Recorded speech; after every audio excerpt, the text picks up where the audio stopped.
mai kita lanua kojanana. Lega ina kita ngalatei keli yang tinggi-tinggi. Sudah lama kita tidak pernah berjumpa. Hari ini kita boleh bertemu kembali. Yang saya hormati Pastor Paroki Bonda, Pastor John Senda, dan juga Pastor Felix. Yang saya hormati teman saya Romo Irden, Preses Seminari Tinggi Rito Piret.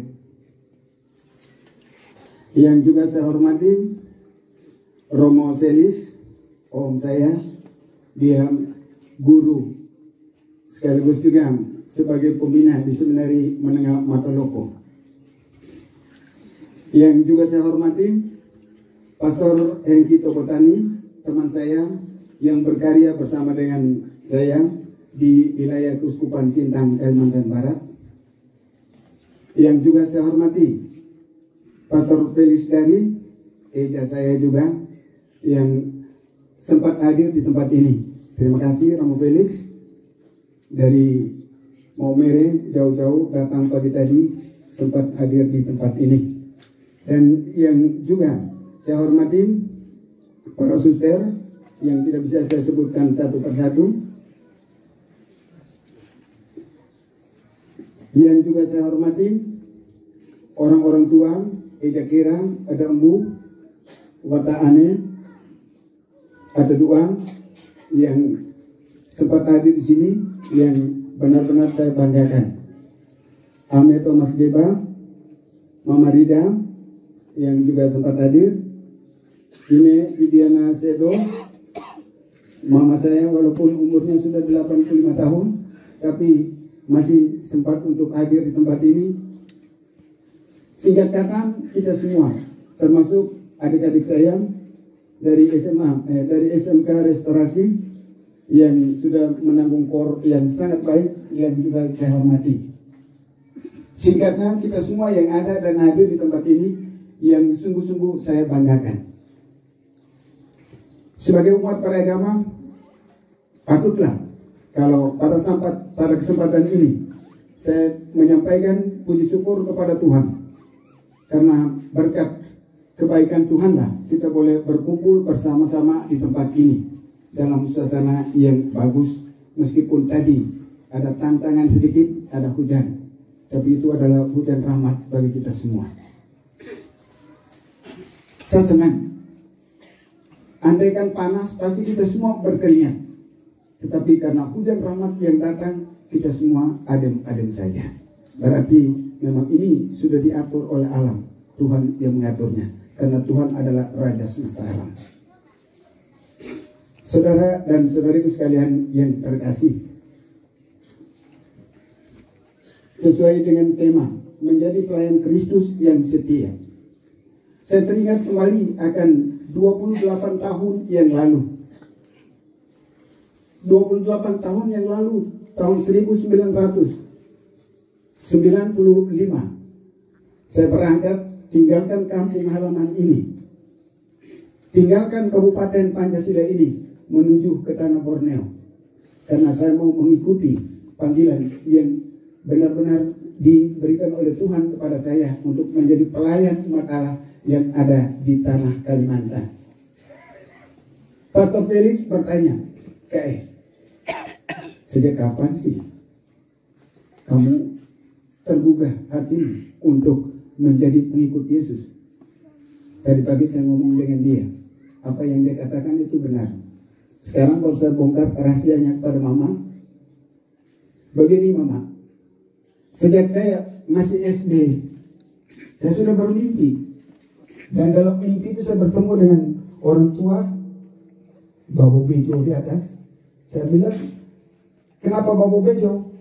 Dia bilang, saya bukan namanya Bejo Raja, tapi saya dua luluhulan gak emana tanah.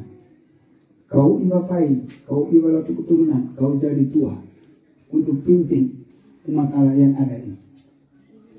Sejak saat itu biasanya saya tidur bersama dengan nenek saya, Amin Aliri. Saya menangis, tapi saya tidak pernah ngomong dengan mereka.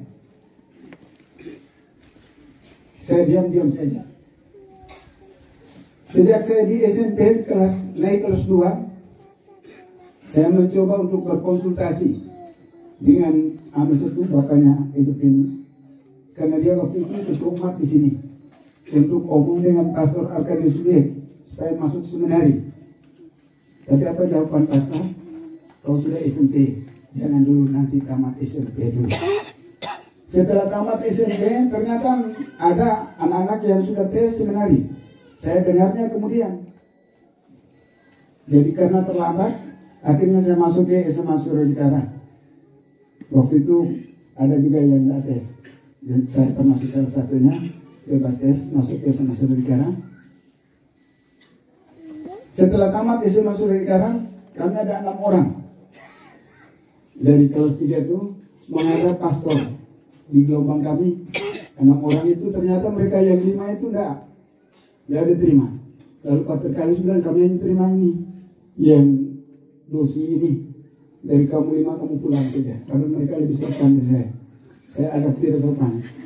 Ya. Ini saya punya anak Thomas ini tahu benar saya kurang sopan. Agak perangkat sedikit. Apalagi Eja Fahri, Eja Rafael pasti tahu. Ya, saya agak kurang sopan sedikit. Tapi yang tidak sopan itu lalu diterima. Masuk ke seminari, kemudian lolos juga ke seminari tinggi. Bersama dengan ini, ada saya ini, ada ini mereka sudah tes duluan. Saya ini datang ke sini karena waktu itu masih ada pesta sunat. Mereka tes di sana saya tidak tahu karena saya tidak buka radio. Sampai di sana ada 2 pastor dari seminari. Saya tanya, lalu bagaimana dengan saya? Mereka lihat agak lama. Kalau begitu kau pergi saja. Nanti kalau mau tes, tunggu di seminari. Saya bilang, gimana? Yang lain kan ada yang tidak lulus. Kalau saya pergi ke sana, lalu saya tidak lulus lagi, rugi dong. Lalu mereka bilang, kami yang suruh. Saya ini kan kepala sekolah. Kami yang jadi pembina. Kamu pergi saja ke seminari. Jadi saya dengan percaya diri pergi saja ke sana. Saya tanya untuk persyaratan. Tapi sudah dinyatakan lulus. Ya. Sampai ke seminari tinggi pun begitu. Jadi lolos terus sampai selesai. Sehingga pada tahun 1995 saya dipercayakan untuk berangkat ke Pulau Borneo, Pulau Kalimantan. Yang awalnya dari Maumere saya diantar oleh Mama Deta. Mama Deta bersama dengan Bapak pada waktu itu yang masih hidup. Mereka beberapa orang antar saya ke Maumere, naik pesawat baru pertama kali. Saya naik pesawat, orang buta, orang kampung lagi naik pesawat. Sampai Denpasar saya tanya, Bapak mau kemana? Aku mau ke seminari. Lalu orang itu heran-heran, apa itu seminari Pak? Wah ini pasti bukan orang Katolik. Dia tanya lagi, apa itu seminari? Lalu saya bilang, saya mau ke keuskupan juga. Dia tanya lagi, apa itu keuskupan? Nah, kalau begitu enggak, saya tanya yang lain sih. Ternyata yang satu pesawat dengan saya itu ada satu nona dari Padang. Ternyata orang dia, itu orang lain. Frater, dia nengok mungkin saya punya penampilan ada lain. Frater mau kemana? Aku mau pergi ke seminari. Kan sana ada kawan saya, Pastor Debbie. Waktu itu masih jadi rektor seminari itu di Bali sana. Akhirnya mereka yang antar saya, agak senang. Dari Bali ke Denpasar, dari Denpasar ke Surabaya, saya disambut oleh adik saya. Ini adik Tendi, Martin Tendi, dengan Venus. Venus yang waktu itu masih kerja di Surabaya. Mereka dua lah yang nyambut saya. Kemudian saya diantar ke Jakarta. Agak pusing juga nengok kota Jakarta semakin besar nih. Dari sini sebelum saya keluar saya pikir Ende dengan Maumere itu sudah besar. Sampai di Denpasar sepertinya di kampung saja dia Ende dengan Maumere. Di sana lebih besar lagi. Sampai ke Jakarta lebih besar lagi. Woi, berarti saya memang orang dusun benar nih. Lalu dari Jakarta juga diantar oleh adik saya Tendi ke bandara, naik pesawat ke Pontianak. Sampai di Pontianak masih baik karena saya bertemu dengan guru saya waktu dia SMA Surikara, yaitu Pastor John Lado. Dia ada di situ masih baik. Ketika dia pulang, perut sakit saya. Kenapa saya perut sakit? Saya pikir saya punya mama sudah jauh. Mau kembali ke sini, uang tidak ada lagi. Tidak mau lanjutkan ke Sintang. Di Sintang, saya bertemu dengan orang Dayak. Orang Dayak bilang begini, Frater, kami di sini ada pepatah orang tua kami omong, siapa-siapa yang datang dari luar Kalimantan, apabila sudah minum air kapuas susah pulang. Saya bilang, pemikiran arkais, kamu masih kuno. Tapi ternyata benar. Ketika saya minum air Kalimantan sudah tidak ingat lagi ke kampung. Iya, di sana sudah banyak kawan, banyak teman, banyak umat, jadi tidak ingat lagi ke kampung. Akhirnya lanjut. Pada waktu itu situasinya memang sangat rumit, karena antara Uskup Isardura dengan pastor-pastor Barat dengan orang-orang Dayak masih ada yang cekcok, ada yang mau merebut takhta keuskupan, tetapi akhirnya bisa diselesaikan dengan baik-baik. Sehingga ada beberapa kawan saya yang dari Ridho Piret yang ke sana, ada juga yang ditolak sebelum saya. Ketika saya sampai di sana, ternyata situasinya sudah aman. Situasinya sudah aman, dan akhirnya saya memang praktek bersama dengan Pastor Nakudus Jawa, orang Nataberu dari Maumere, dari Nitang. Tapi saya lebih banyak pergi bersama dengan Uskup Monsinyur Agustinus Agus, karena beliau suka pergi dari kampung ke kampung. Dia selalu membawa saya. Untuk apa? Hanya untuk main gitar, untuk menghibur dia. Jadi rupanya karena itulah, sebelum saya melamar untuk menjadi pastor di Keuskupan Sintang, beliau sudah umumkan di gereja Katedral Sintang bahwa saya diterima, padahal saya belum lamar. Ya, tapi itu memang rezeki bagi saya, karena memang panggilan itu berbeda. Apa yang tidak pernah kita bayangkan bisa saja terjadi. Akhirnya saya diberitahu oleh Romo Prio untuk buat saja lamaran, karena Uskup sudah menyampaikan di gereja katedral bahwa kamu diterima. Kamu bikin saja lamaran, itu hanya persyaratan. Tapi bahwa kepastian kamu sudah diterima untuk ditabiskan jadi ibu. Setelah saya ditabiskan, saya ditugaskan di daerah perbatasan Nanga Kantuk dulu. Nanga Kantuk 1 tahun di situ, kemudian saya dipindahkan ke Badau. 6 tahun saya bertugas di daerah Badau, daerah tapal batas untuk masuk ke wilayah Malaysia. Dari Badau saya ditugaskan ke Belimbing. 7 tahun di Belimbing, kemudian ditugaskan kembali ke Tugu. Di Tugu ini saya teringat kembali akan seorang ibu, istri mantan bupati, yang pesan dengan saya, Pastor, hati-hati ke Tugu, karena sudah ada banyak imam yang jatuh di tempat itu. Ada banyak juga dia yang mengingatkan saya, karena memang tempat itu sangat rawan. Pastor Hengki tahu tempat itu memang sangat rawan.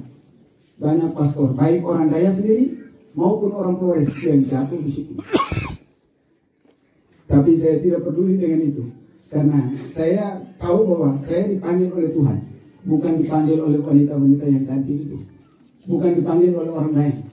Saya disuruh oleh Tuhan untuk memimpin umat, bukan itu. Dengan pedenya saya pergi ke situ, saya ditugaskan di situ selama 7 tahun. Bagaimana caranya saya untuk memupuk panggilan saya? Saya wajibkan orang untuk misa setiap hari. Ya, karena Ekaristi adalah merupakan hal yang sangat penting dari seorang imam. Karena itu adalah kekuatan bagi seorang imam. Dan saya suruh anak-anak, ada yang perempuan, anak orang miskin, anak orang yang tidak mampu, saya rekrut mereka tinggal di situ, disekolahkan di situ.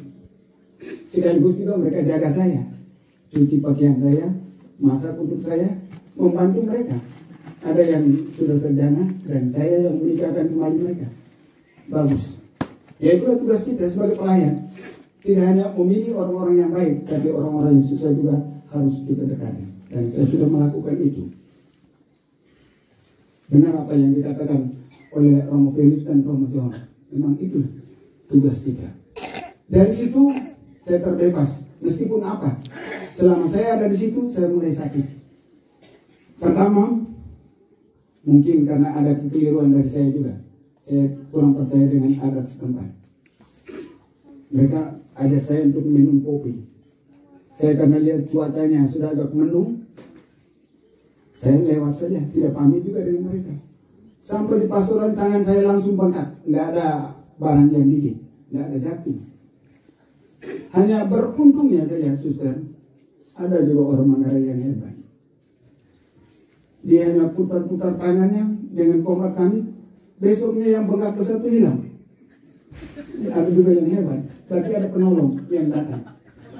Ya. Kemudian dari situ selama 7 tahun saya memang banyak membantu anak-anak orang yang susah di situ.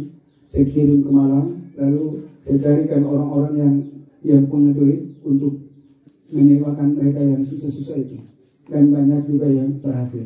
Ini bukan kebanggaan, tapi ini adalah merupakan sebuah kenyataan. Bagaimana kita berpastoral untuk membantu orang-orang kecil dan sederhana. Dari situ saya dipindahkan ke Nangamau, sebuah ibu kota kecamatan, banyak orang Sinainya di situ. Nah, baik. Lalu dari Nangamau saya dipindahkan ke Nangapino di kota, ibu kota kabupaten. Yang tadinya itu semuanya di ibu kota ya, di ibu kota. Jadi sampai di Nangapino selama 3 tahun saya di Nangapino, kemudian saya dipindahkan ke dalam kota juga, kota pariwisata untuk tingkat kabupaten Sintang. Karena situ ada batu besar. Mungkin batu besar yang ada di bumi, yang nomor 2 di bumi itu ada di tempat saya.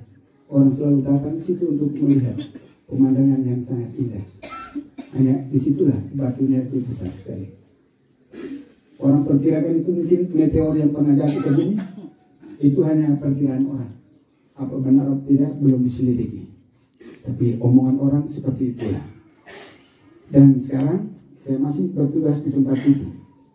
Lalu pertanyaannya, seperti yang dikatakan oleh Romo John dan Romo Felix, kenapa sampai 25 tahun masih bisa bertahan? Kuncinya bagi saya adalah baik dengan semua orang. Baik dengan semua orang, baik dengan Bapak Uskup. Saya harus tunduk dan taat pada dia. Apapun kekurangan dan kelebihan, sebagai seorang pastor, saya harus taat pada Bapak Uskup. Dan yang kedua, Ekaristi tidak pernah saya hilangkan. Jadi setiap hari selalu ada misa. Karena pagi umat di situ tuh banyak yang penore, saya kasih misa sore. Karena ada banyak anak asrama, para biarawati juga ada di situ, banyak biara suster yang ada di situ. Saya kumpulkan mereka untuk misa bersama setiap sore, kecuali hari Sabtu. Hari Sabtu harus misa pagi karena kalau subuh sore sudah dihitung hari Minggu. Jadi rupanya itulah, baik dengan semua orang, taat pada uskup, dan juga berusaha untuk tidak lupa dengan perayaan Ekaristi, melayani umat setiap saat.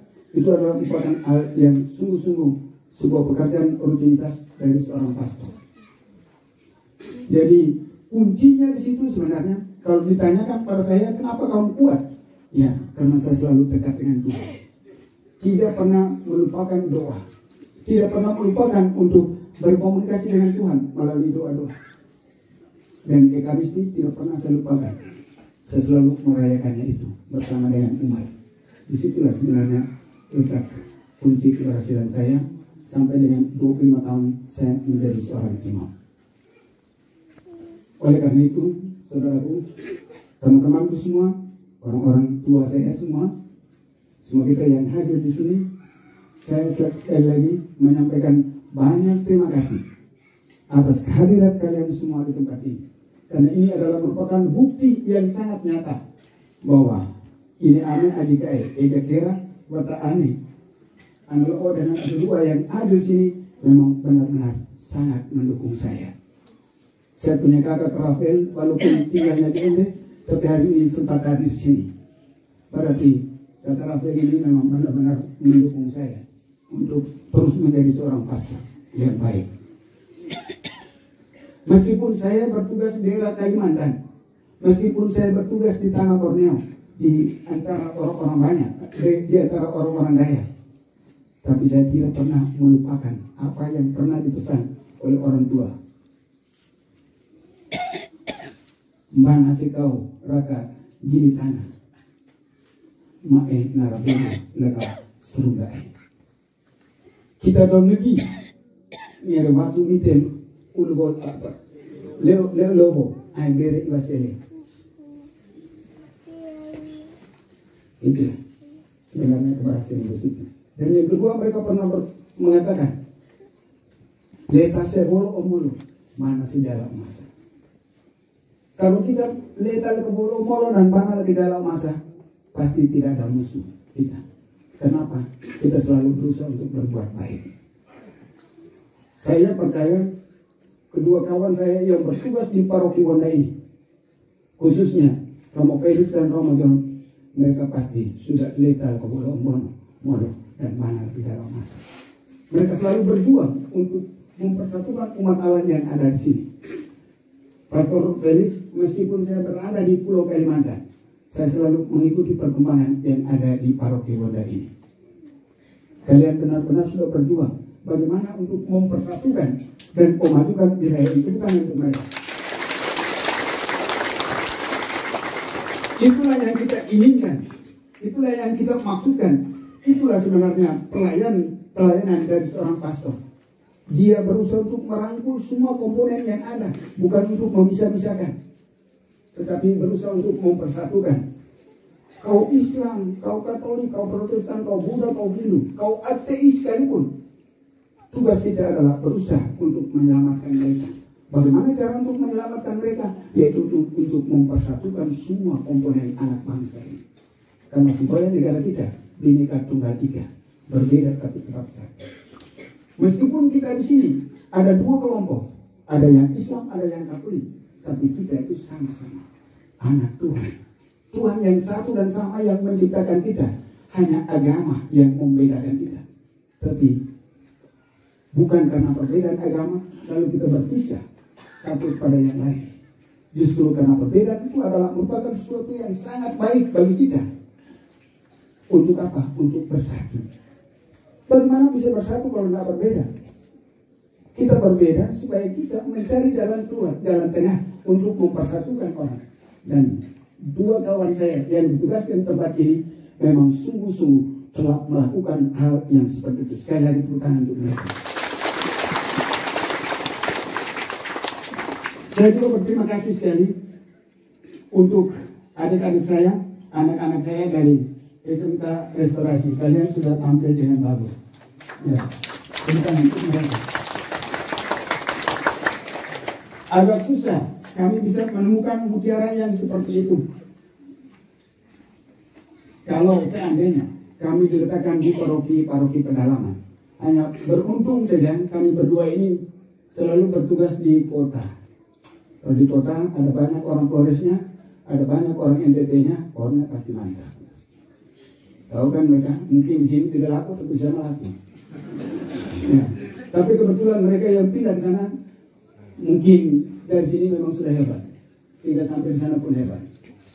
Jadi itulah gerakan masyarakat yang ada dari Nusa Tenggara Timur untuk mengembangkan agama di sana memang cukup hebat. Karena saudara-saudara kita orang Dayak ini memang pemakan daging. Mau tidak mau mereka harus jadi orang Kristen. Kalau mereka masuk yang lain, bagaimana dengan daging? Dengan daging babi, agak susah. Mereka suka makan daging babi. Jadi ada benarnya juga, Muslim bisa dulu mendatangkan guru-guru dari NTT untuk ditempatkan di sana. Kenapa waktu itu gubernurnya mengatakan ini tidak bisa jadi kami, jadi Melayu, karena mereka ini pemakan daging babi. Jadi harus datangkan dari NTT. Dan sekarang hampir semua orang Dayak itu adalah orang Kristen. Khususnya di Kalimantan Barat. Saya tidak tahu di Kalimantan Tengah dan Timur. Itu berbeda lagi. Yang saya omong di Kalimantan Barat. Berarti pekerjaan mereka tidak hanya membawa intelektual bagi anak-anak Kristen tidak hanya menjadi pendidik dan pengajar, tapi mereka juga membawa misi agama ke wilayah Kalimantan. Oleh karena itu, saudaraku sekalian yang terkasih, sekali lagi, atas kehadiran kita secara bersama-sama di tempat ini, saya menyampaikan banyak terima kasih. Baik, terima kasih kepada saudara saya, pastor dari Seminari Tinggi. Saya tidak akan lupa dengan alma mater saya. Terima kasih juga kepada guru-guru dari SDK Honda, SMP Negeri 1 Walwaru. Ini ada abang saya yang dari kepala sekolahnya, Mustafa Gadi. Dia ada di sini. Kalaupun guru-guru yang lain tidak ada, tapi dia sudah mewakili. Ya. Kemudian yang dari SMA Surakarta tidak ada.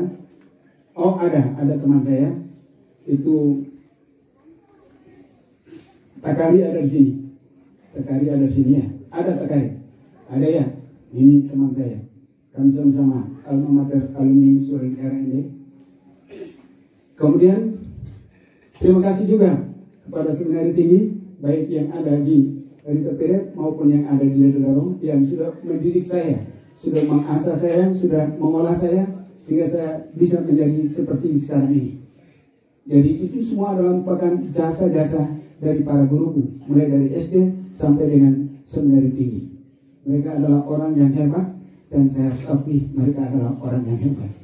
Ternyata orang yang hebat itu sekarang sudah ganti dengan kawan saya sendiri, sudah jadi orang hebat di Seminari Tinggi. Ini Pastor Hilde yang ada di sini. Ini rektor nih, bukan sembarangan. Jadi dia diangkat jadi rektor karena memang dia hebat, dan harus diakui memang dia hebat. Oleh karena itu, sekali lagi atas kehadiran kita semua, saya menyampaikan banyak terima kasih. Apabila ada kata-kata dan kalimat saya yang menyinggung perasaan saudaraku sekalian, sama seperti pepatah mengatakan, tiada gading yang tidak retak, tidak ada manusia yang sempurna. Oleh karena itu, sekali lagi, dari lubuk hati saya yang terdalam, saya mau menyampaikan mohon maaf yang sebesar-besarnya kepada kalian semua. Akhirnya seperti pepatah mengatakan, Pulau Borneo, Pulau Kalimantan, di sana dihuni oleh banyak suku Dayak. Atas kehadiran saudara dan saudariku sekalian, saya mengucapkan terima kasih banyak. Terima kasih. Salam bagi kita semua.